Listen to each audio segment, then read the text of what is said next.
aking buhay umiikot sa pera't mga babae. Tambay lang sa bahay upang ikaw ay maging alay. Yung babae lumapit, gusto daw ng malupit. Fitted ang kanyang suot at may tattoo sa dibdib. At siya ay napayo ko, tapos biglang umupo. At ang sabi niya sa akin, baby wag kang malikot. Hinubad kanyang damit at doon siya pumulit. At sabay kami nagyosi doon sa may tabi. Siya ay kusang lumapit, bitch mo na padali. At ang perang kailangan upang siya ay madali. Yung babae dinali, sabay pinauwi. Nang matapos kami sabi niya sa akin, come with me. Pagbalik nung babae meron siyang dala na dope.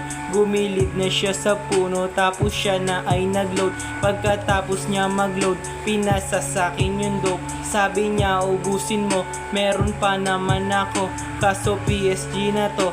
At pagsapit na ng 12, biglang nagchat mo.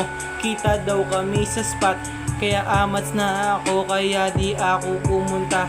At habang pauwi, nakita ko siya sa trap, kasama ang BF niya kumakain dun sa tapat. Yeah yo, motherfuck, I'm G.